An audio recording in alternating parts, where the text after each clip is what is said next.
¿Cómo analiza, cómo está, doctora, este pase al Bicentenario en medio de una coyuntura difícil? ¿Cómo estás, Mayra? Encantada de poder conversar contigo sobre un tema tan importante para nosotros como ha sido pues la celebración del Bicentenario, que continuará pues en los próximos meses y continuará el próximo año, mirando los retos pendientes, como tú señalas, entre las expectativas y la realidad, pues hay una brecha que nos toca ver cómo compensar. ¿Cuáles son esas brechas? ¿Qué heridas debemos de sanar para poder avanzar?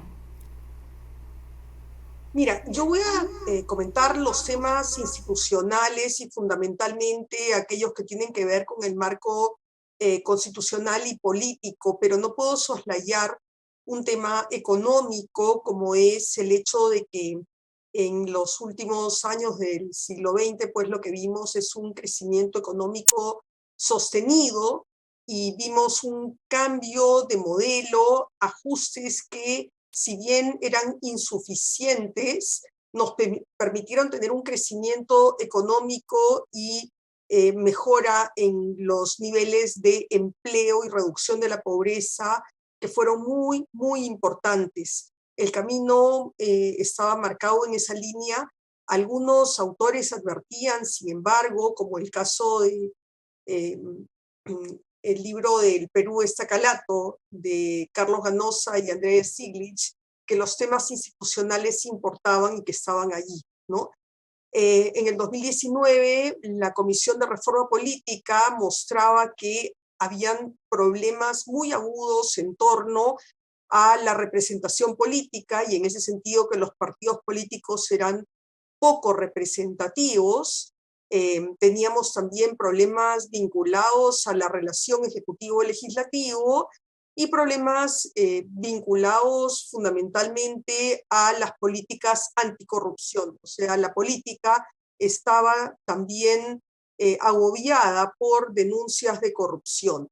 En ese sentido, pues, esto se traducía en una grave desconfianza de los ciudadanos hacia la política en general y hacia los políticos. Esto es una señal de alarma, como han señalado también tanto los informes del Barómetro de las Américas como el Latinobarómetro.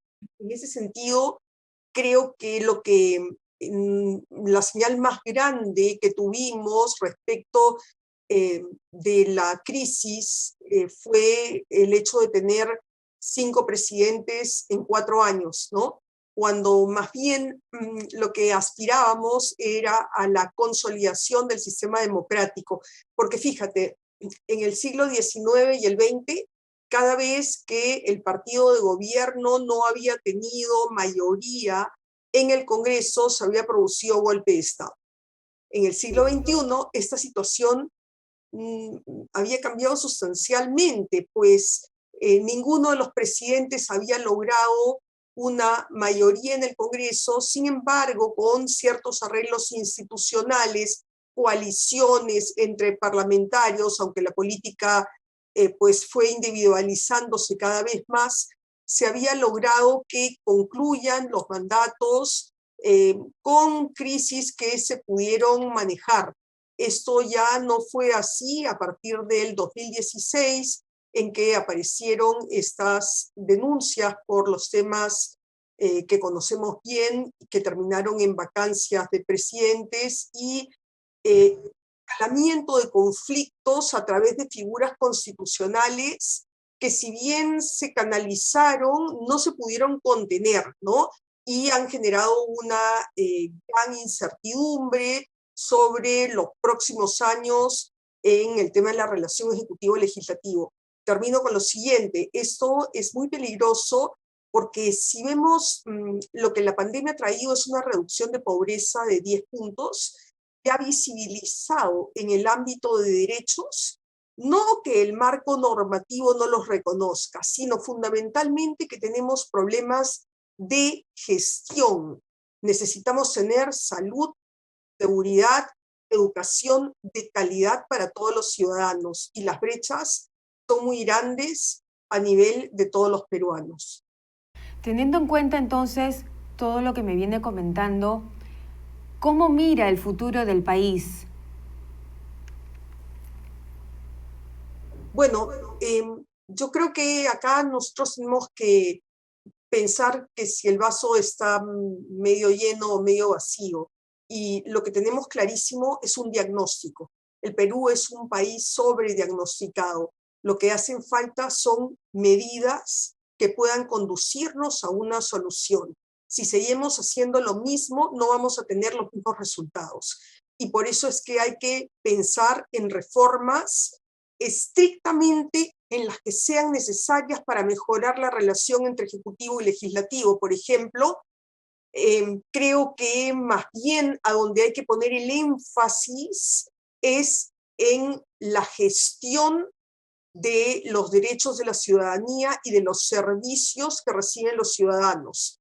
Este punto es central porque creo que los problemas no son normativos, los problemas no dependen de si tenemos una nueva constitución o si modificamos gran parte de la constitución. La mayoría de los problemas del país están en el ámbito de la gestión. Necesitamos reducir las brechas y lograr que todos los peruanos y peruanas reciban educación de calidad, salud en accesos que permitan solucionar los problemas más básicos, y también creería que esto aborda los temas de seguridad ciudadana. Necesitamos lograr que tanto las personas que viven en los sectores más favorecidos económicamente como aquellos que están más distantes de estos reciban servicios y derechos de calidad. Voy a hacerle una pregunta romántica porque nadie se imaginó este escenario para celebrar un bicentenario. Estoy segura que muchos políticos, muchos escritores, muchos intelectuales, años atrás pensaban celebrar un bicentenario del Perú diferente. ¿Cómo lo soñó usted?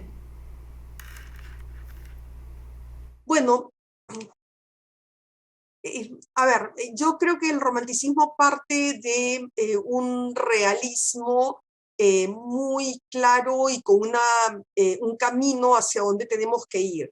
Y entonces creería que de todas maneras estamos bastante mejor que hace 200 años.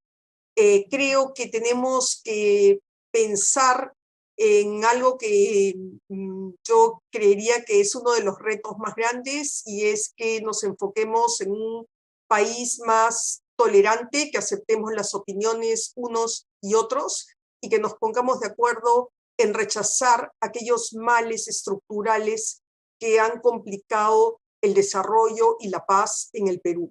¿Cómo lo soñé? Pues creo que con menores brechas entre los peruanos y también con una mayor estabilidad, que nos pongamos de acuerdo cuáles son aquellos objetivos que, sin importar los puntos ideológicos, las posiciones políticas ni la ubicación en que nos encontremos, pues tenemos que trabajar por ellos. Y creo que allí coincidiremos que los derechos y los servicios para todos en igual calidad deberían de ser parte de aquellos puntos en común.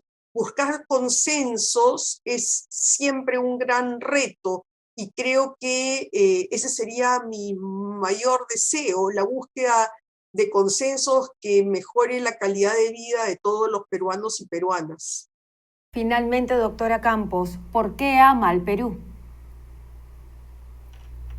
Pues creo que el arraigo que tenemos es no solamente porque tenemos a nuestras familias acá, en mi caso porque es la tierra también de mis padres, sino porque elegimos compartir nuestro futuro aquí, y creo que amar al Perú supone hacer que este país sea mejor para todos y para todas. Muy bien, muchísimas gracias, doctora Campos, por acompañarnos en Perú 21. Muy amable, le agradezco.